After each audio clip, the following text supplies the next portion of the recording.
Yeah, moving into a game that's the next one on the schedule. It happens to be the Braggin Rights game. And first year was, I guess, eye-opening. The fact that I'm a huge fan of rivalries and been a part of quite a few of them, and this one lived up to all the hype, and it was a lot of fun. I mean, the game was passionate, it was hard played, and now we get ready for round two, and you get a Missouri team that's coming off a great win, and you know, it's playing awfully well, and we'll have to play well to you know, to beat them. So it should be everything that good rivalry games are about.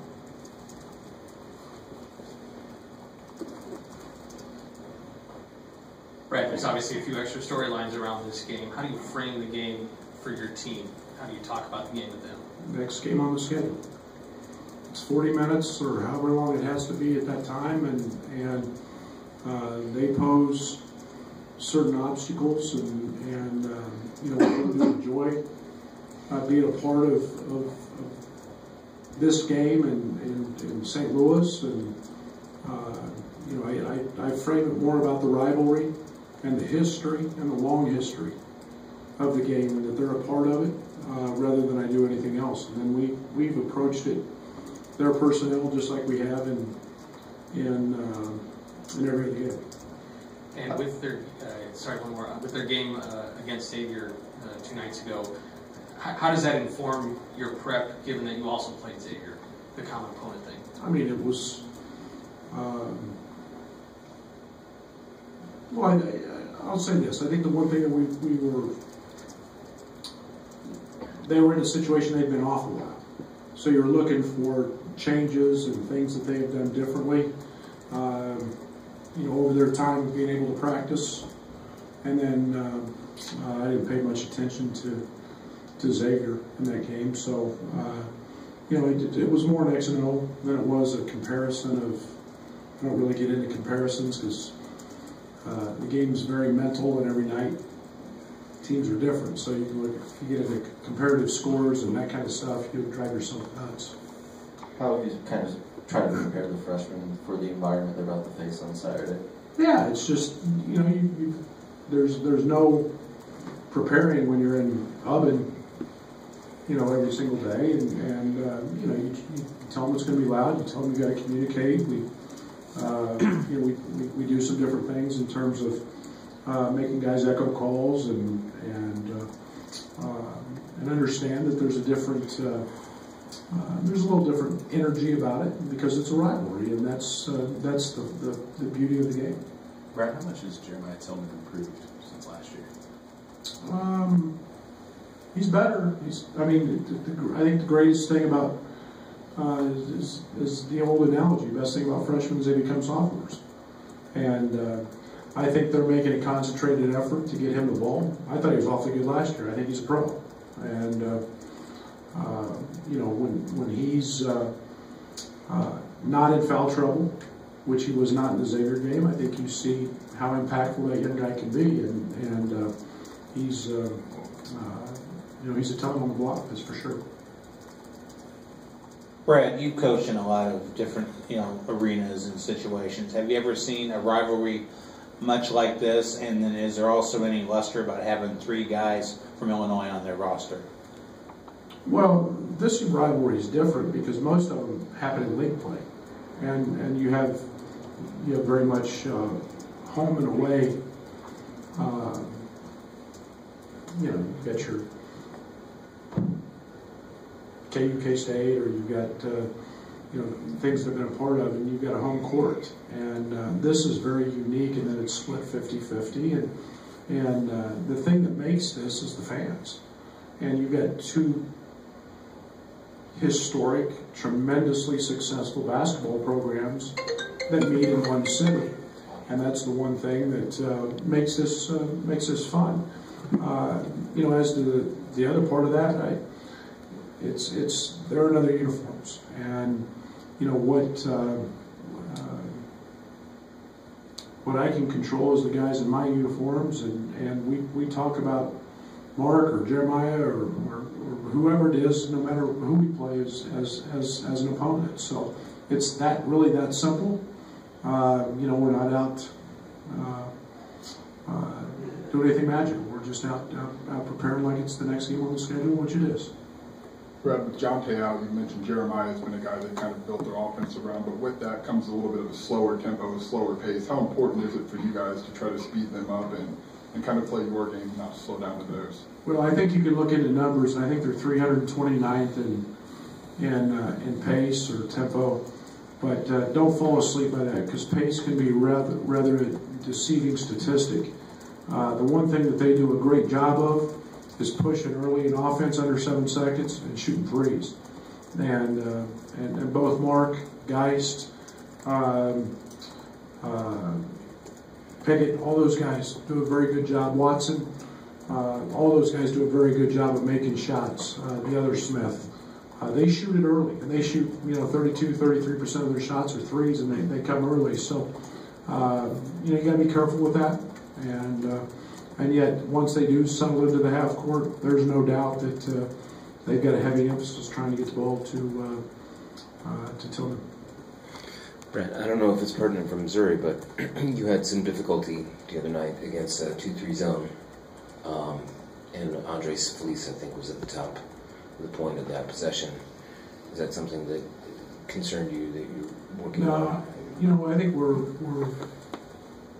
we're actually pretty good. I think our numbers are 1.2, 1.3 points per possession against the zone, which I'll take every night, and then our rebounding numbers are much better against the zone. So if anybody wants to play a zone, I'm a willing participant in that one. But I think it was more abnormal than anything, and I think Dre had one of those unfortunate nights where the ball was slick in his hand and he didn't just fumbled it. But he doesn't do that very often. Coach, how much has Mark improved since last year? What type of challenge is it going to be to play against a guy like that? Yeah, Mark's a good player. Again, he's a veteran. He's a veteran now, and he's been able to mature, and Mark's always been a terrific shooter, and that's very evident in his numbers this year. And he's a guy that and when left open, he doesn't miss. That ball's going to the basket, and Mark's a good player. And he's an aggressive driver. He's a good free throw shooter, and he's got the ability to score at all 3 levels. And he's playing like a veteran. Maybe given the extra time in just to practice in the last few weeks, what's one thing maybe you've worked on the most, or maybe seen the most improvement in just being able to focus a little more on that? We've spent a tremendous amount of time on rebounding, Scott. We've spent a tremendous amount of time, just in press breakers. We've spent a good amount of time, with some secondary defense things that we haven't worked on a lot to this point. And we've primarily been man-to-man, and we've been able to work on some secondary defenses and spend a good amount of time on some of those things that we can need at different times. How has Anthony come along with his recovery process? Nothing changed, nothing new. He's still out, and we wait till his next doctor's appointment in 10 days, 2 weeks, whenever that is, and I guess I've lost track now, and then we'll reevaluate that. But he's working his tail off. He's lost a bunch of weight. I think Fletch said he's lost 16 pounds now, and so he's working his way back that way quite nicely. You do like to play fast. What goes in for you guys to play fast? Is it the forcing turnovers and getting out? Like, how do you guys kind of balance? Well, it's two-sided, and I think that's one of the reasons that to go back to the question Scott asked, it's one of the reasons we work so hard on rebounding. We've got to be a better defensive rebounding team. We've got to quit fouling, and that's the one thing that takes away or negates running. And you look at our scoring under 7 seconds, and we haven't had a game this year. We've been under 20. Actually one. And but we've had games up over 40 in 7 seconds. But you look at those and they coincide with rebounding, they coincide with us not fouling as much. And then you get your 4 or 5 steals or 6 steals, whatever it is, and you convert those. So it's a combination of everything. And, we know we've had to work on rebounding the basketball. We know we've got to work on committing less fouls. And last game out, we did that. With your freshman already, just all the new guys, having this extra practice time, have you seen a change in them where maybe they're just handling things different or better because they just are getting more comfortable because they've got the practice time instead of just all game prep? Yeah, in some ways. I think the one thing that's really hard, Scott, is we'll have more of a judge on that now that finals are over. And the finals week is, people don't understand, finals week is hard. And it's we didn't practice yesterday because it was almost everybody on the team had finals, some had 2. That is a mental drain and a mental grind. So I don't think you see the maybe the vibrant energy that we'll see once we eliminate that side of it, the academic side, and now we get Christmas break and you can really pull kids aside and start watching a lot of film and see that. But we are doing things better, and it's just a matter of now we can really lock in and hone in over the break. Earlier today, we asked Kipper what he was doing to try to help these freshmen kind of know what to expect going in, and he said you were taking care of that. What have you done to kind of ramp things up to get these guys ready? Well, I think that anytime you play in those environments, one, there's a calmness and a sense of peace that you have to have, because you're naturally going to be, there's an adrenaline rush, and secondly, you've got to be at your highest levels in terms of communication. That's when your huddles become important. That's when your leadership on the court is very important, because it does get loud. And this is a game that it's a loud building, and when you got a packed house, it becomes challenging, and you've got to be able to echo calls and do those things. And those are the little things that become part of it. The rest of it should become fun. You should relish the opportunity to play in these type games. Brad, Adonis Rose is kind of falling out of the rotation a little bit. What do you want from him moving forward? Well, I think a lot of it's been matchups, not just necessarily anything that he's done. Today in practice, he was a monster. Today he was terrific. Probably the best practice he's had in weeks. And I don't think it's that he's fallen out of favor. I think that it's more about matchups and who he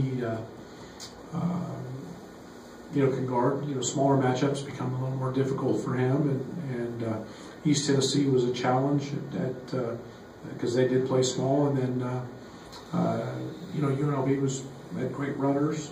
So I think that was something that we kind of look at as we go in. But he's been very good in practice as of late. Is Jeremiah like a better matchup for him? Maybe. It depends. Jeremiah gets.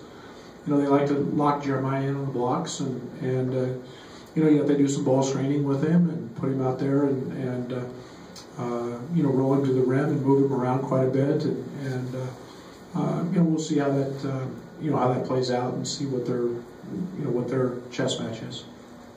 We've seen him stay after a little bit and work with Samba before in the past. Even though Adonis isn't playing, what's been his role in helping Samba along, and how big of a factor has that been? Well, it's been a big part, and I think it speaks to how good a teammate he is and how bought in he is. He's a guy who's been through it. He's seen a lot of different players. He's seen a lot of different styles and schemes, and he can help him. And the biggest challenge with Samba has just simply been getting up to speed with all of us and our stuff, and his natural athleticism and his length allow him to do things instinctively, and yet he's a guy that has some growth, and no doubt he's growing every day.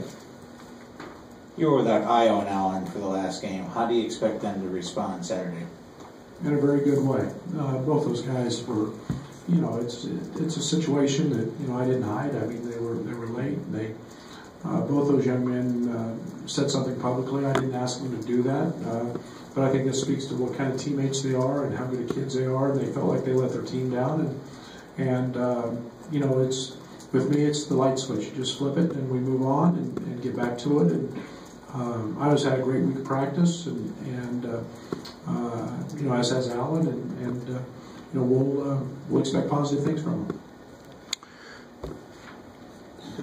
When the results maybe weren't there earlier in the season, you mentioned, players mentioned, still a confident locker room. Getting a couple wins in a row, does that just boost that a little bit? Have you seen maybe even a little extra? Yeah, you know, I think there's nothing bad that ever happens from a post-game locker room that's happy. And we played better. That's the thing that's you know, we didn't finish the game against UNLV maybe the way we wanted to, and that's on me, and that's why we spent a lot of time working on that.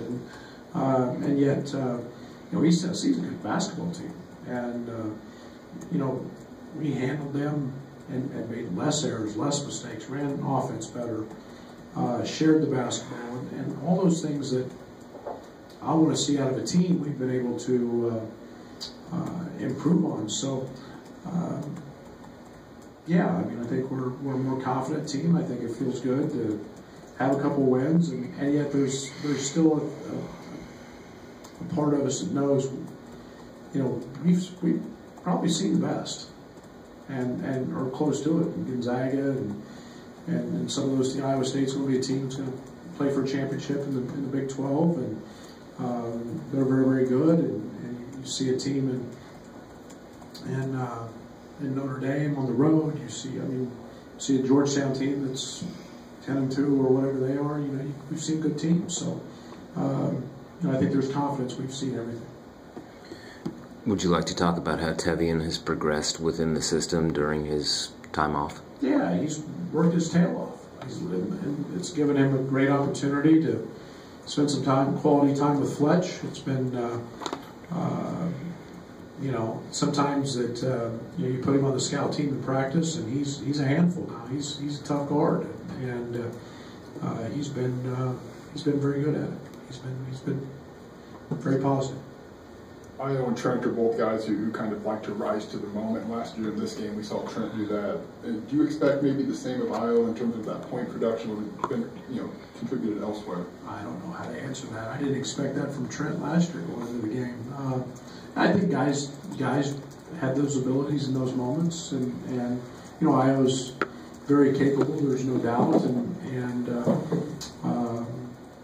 you know, as we know, Trent is as well. But I think it's Trent's scenario was just happened, and it was in that game, and I had some of those moments, and will continue to have some of those moments. But yeah, they are both big game players. There's no doubt about that. There's been a lot of games, not always, but a lot of games in this series that have been very close. Is there a psychology to this kind of game that feeds the cliche of rankings don't matter, that these are tight ball games a lot?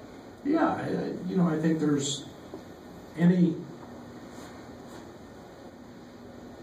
rivalry, and I wish maybe I had read the chapter in the book that's out there. I don't know if there is, but you know why that is. But they are. I mean, maybe you get extra motivated, or maybe you feel an extra level of adrenaline. I don't know what that is, but they are.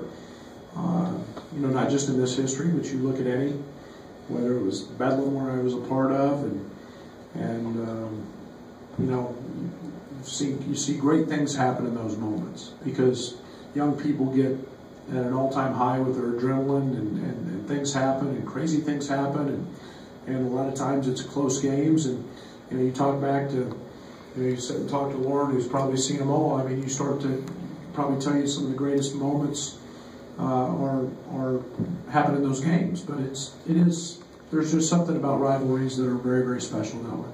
And have you chosen your attire for Saturday? I haven't thought about it yet. I've been out recruiting, so I haven't had enough time to spend time thinking about my wardrobe. But that's Susan's job, right? I swear to God, that was my question. Not just because you brought that up, but the Sun Times comes out with that. How do you evaluate how you guys are recruiting Chicago? How do you think your staff has done? I don't. What article? I mean, if I spend time really dwelling on that, then I'm not doing my job. I know I've got an unbelievable staff, and we work really, really hard, and we're going to continue to do that. Is this just one of those games where you can't really prepare someone that hasn't played in it? You just have to kind of throw them out in the fire and let them just get their own feel for it? Probably. You know, there's, again, and I'm not, this is the next game on the schedule. This is 40 minutes. And, you know, it's we're going to go play hard. Missouri's going to play hard. And, you know, if special moments happen, they happen. But you have fun in them, you enjoy them, and yeah, I mean, just go, let's go play. Thank you.